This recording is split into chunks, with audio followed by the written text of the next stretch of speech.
जनपद पिथौरागढ़ में financial fraud यानी वित्तीय धोखाधड़ी के मामले लगातार बढ़ते जा रहे हैं। अब एक और नया मामला सामने आया है जिसमें नगर पिथौरागढ़ के एक शराब कारोबारी ने अपने ही पार्टनर पर लाखों रुपए की धोखाधड़ी का आरोप लगाया है। हालांकि दोनों ही पार्टनर एक दूसरे पर करोड़ों रुपए की हेराफेरी का आरोप लगा रहे हैं और अपने पास इसके पुख्ता सबूत होने के भी दावे कर रहे हैं। मामला अब न्यायालय की शरण में पहुंच चुका है। दरअसल 2019 में नगर पिथौरागढ़ निवासी कुंवर सिंह अन्ना, हरेंद्र पांडे व लीला कुंवर ने पार्टनरशिप में धारचूला और जौलीजीबी में शराब का कारोबार शुरू किया था। बताया जा रहा है 2019 से 21 मार्च 2022 तक यह कारोबार चल रहा था। कुंवर सिंह अन्ना ने बताया कि उसने शराब कारोबारी हरेंद्र पांडे के साथ इस शराब कारोबार में करीब 1 करोड़ रुपए इन्वेस्ट की, लेकिन अभी तक न उसे कोई लाभांश दिया गया है और न ही उसका पैसा वापस लौटाया गया है। ऊपर से उसी की 91 लाख रुपए की आरसी कट गई है, जिससे कुंवर सिंह अन्ना के परिवार के सामने रोजी रोटी का संकट पैदा हो गया और घर बिकने की नौबत आ गई है। कुंवर सिंह अन्ना ने हरेंद्र पांडे पर धोखाधड़ी के आरोप लगाए हैं। वहीं हरेंद्र पांडे ने सभी आरोपों को खारिज किया है। हरेंद्र पांडे का कहना है कि कुंवर सिंह अन्ना और उसके जमाई द्वारा हिसाब किताब में बड़ी हेराफेरी की गई है और जिससे कारोबार में भारी नुकसान हुआ है और उनके द्वारा करीब 1.5 करोड़ रुपए की हेराफेरी की गई है। हमने दोनों पक्षों से बातचीत की है, आइए सुनते हैं। सर, मैं इनके साथ 2019 से लगा हुआ हूँ। 2019 से 2019, 20, 21, 22 तक लगातार 2019 में मेरे द्वारा पैसे लगाए गए हैं चेक द्वारा, प्लस नकद भी लगाए गए हैं। 20 में भी नकद और चेक प्लस बेनिफिट सारा मेरा वहीं पर है।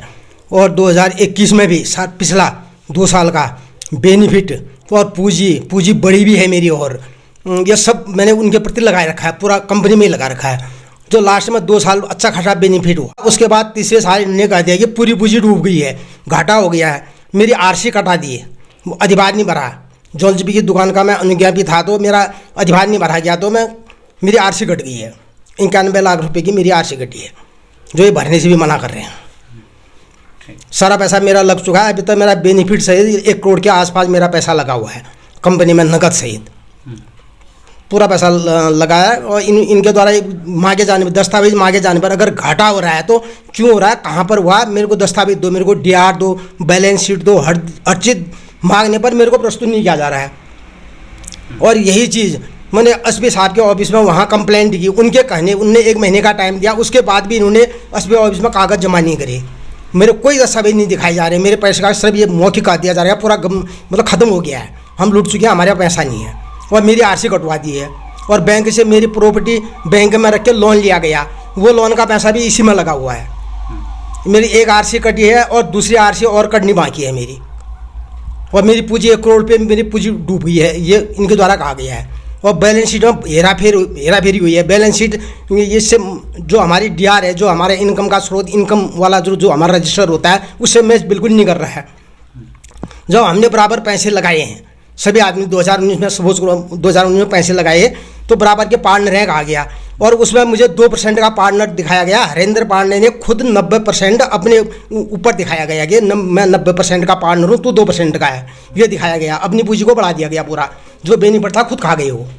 मेरे को 2019 से लगाओ, अभी तक न मेरे को पूंजी लौटाई गई है, न मेरे को बेनिफिट दिया गया है। मेरे को सिर्फ ये बताया गया है कि भैया ये पैसा डूब चुका है, हमारा डूब चुका है, तुम मेरे को भाई फाइल दो, कागज़ दो, मेरे को दिखाओ, मैं सर्टिफाई तो हूँ, आखिर इसमें फ़ायदा हो रहा है, नुकसान हुआ। कोई प्रपत्र मुझे नहीं दिए जा रहे हैं। शिकायत करने के बाद भी मुझे कुछ नहीं दिया जा रहा है। अब मैं कहाँ जाऊँ? मेरी आरसी काट दी है, दूसरी आरसी और कटनी है मेरी। एक ही मकान है और तो कोई संपत्ति है नहीं मेरे पास। इस तरह मेरा तो भंडाधार कर दिया है इन लोगों ने। इसलिए मैंने ये पुलिस में कंप्लेंट लिखा है, इसकी छानबीन चालू है अभी। ये बिल्कुल बेबुनियाद आरोप मेरे पर लगाया गया है, क्योंकि कुंवर सिंह अन्ना स्वयं दुकान में पार्टनर अनुज्ञापी स्वयं था। संपूर्ण पैसे का लेन देन दुकानों में उसके और उसके दामाद द्वारा किया जाता था। मेरा उसमें कोई रोल नहीं था। मेरे पास तो बैंक में पैसा आता था, वो कंपनियों का और अधिभार भरने में मैं उसको ऑनलाइन या क्या कहते हैं चेकों के द्वारा लगाता था। पैसे का लेन देन सब ये करते थे। इन्होंने कई पैसों का गोलमाल करा है। मैंने इनसे हिसाब मांगा तो इनके द्वारा हिसाब नहीं दिया गया। 1,72,75,350 रुपये का हिसाब बनता है, जिसमें इन्होंने पेटियां गायब कर रखी हैं। लास्ट 21 तारीख को दुकान क्लोज होने के बाद जौलजी दुकान से 387 पेटी का कोई हिसाब मेरे को नहीं मिला है, और जौलजी दुकान से 272 पेटी का हिसाब मेरे को नहीं मिला है। इनसे हिसाब मांगा तो इनका बार बार आनाकानी करी गई। मैंने कहा इनसे 1,72 का हिसाब, जिसके अपने वकील के द्वारा इनको नोटिस भी भेजा गया, उसका कोई अभी तक जवाब नहीं आया। पैसे की मांग करने, हिसाब देने के लिए बार बार कहने पर इन्होंने अपनी लड़की को मेरे घर भेज के मेरे पर गलत आरोप लगाने की कोशिश करी थी। वो तो इत्तेफाक से, भगवान की कृपा से मैं वहाँ नहीं था। मैं होता तो ये मेरे पर कई आरोप लगा देते थे। वो इन्होंने मेरी घरवाली के साथ लड़ाई झगड़ा करा, मेरी माँ बीच में छुटाने आई तो इन्होंने, इसका भाई ने वीडियो बनाया। ये इनकी इच्छा थी, इनकी अपने उससे आएगी, हम ऐसी प्लानिंग के साथ आए थे मेरे घर में, इन्होंने वहाँ झगड़ा करने के लिए और वीडियो बनाया। अगर झगड़ा ही हो रहा था दो औरतों का तो उसका भाई छुटाता उसको, वो वीडियो बना रहा था, क्योंकि इनका उद्देश्य था मेरे साथ हाथापाई करें या मेरे साथ कुछ करके मेरे ऊपर गलत इल्ज़ाम लगाएं। मेरे बार बार कहने के बाद भी इन्होंने हिसाब किताब अभी तक मेरे को नहीं दे रखा। उल्टा मेरे खिलाफ इन्होंने झूठी शिकायत SP कार्यालय में करके मुकदमा दर्ज करवा दिया गया। न्यायालय में मामला पहुंच गया, मैं वहाँ पर अपने कागज़ प्रस्तुत करूंगा। हाँ, इनको हिसाब किताब देखना है तो अपने एक CA को नियुक्त करें। मैं CA को कागज़ देने को तैयार हूँ। आर्बिटर बीच में नियुक्त होगा, क्योंकि पॉलिसी क्या कहते हैं AOP के अनुसार आर्बिटर के माध्यम से ही उसका सॉल्यूशन होता है। खबरों में बने रहने के लिए न्यूज़ PTS TV को सब्सक्राइब करें और बेल आइकन दबाएं, और साथ ही फेसबुक पर न्यूज़ PTS TV पेज को लाइक या फॉलो करें।